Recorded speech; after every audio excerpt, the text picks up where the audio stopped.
네, 미국의 제47대 대통령을 뽑는 선거가 도널드 트럼프 전 대통령의 압승으로 마무리가 됐습니다. 아직 개표가 다 끝나지는 않았지만 경합주 7곳의 선거인단을 트럼프 전 대통령이 싹쓸이할 전망입니다.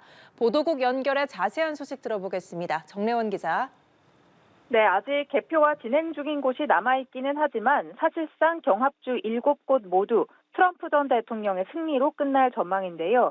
선거인단의 과반인 270명은 이미 어제 오후 일찌감치 넘겨 당선을 확정지었고 AP 집계 기준 현재까지 총 295명을 확보했습니다. 아직 개표가 진행 중인 네바다와 애리조나에서도 트럼프 전 대통령이 우세한데요. 두 곳에서 총 17명의 선거인단이 추가된다면 트럼프 전 대통령은 최종적으로 312명의 선거인단을 확보하게 됩니다. 트럼프 캠프에서조차 이렇게 일방적인 조기 승리는 예측하지 못한 것으로 전해졌습니다. 특히 이번 대선에서 트럼프 전 대통령은 선거인단 숫자는 물론이고 일반 투표 기준으로도 앞섰습니다. 공화당 후보가 선거인단 투표와 일반 투표에서 모두 승리한 건 2004년 조지 부시 대통령 이후 20년 만입니다.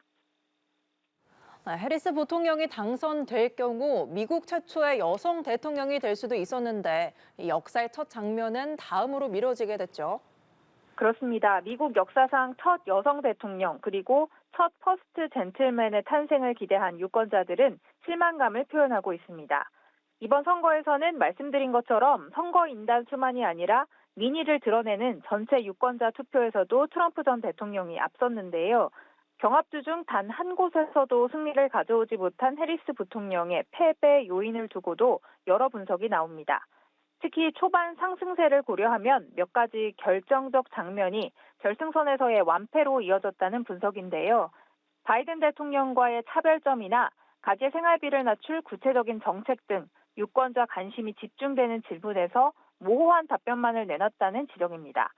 또 러닝메이트였던 팀 월즈 미네소타 주지사가 해리스 부통령의 도시형 진보 인사 이미지를 중화해줄 중도적 인물이 아니었던 점도 패인 중 하나로 꼽힙니다. 역사의 가정은 없지만 바이든 대통령이 좀 더 일찍 대선 후보에서 사퇴해야 했다거나 혹은 바이든이라면 트럼프 전 대통령을 꺾었을 수도 있다는 주장도 일부 언론에서 내놓고 있습니다. 지금까지 보도국에서 전해드렸습니다.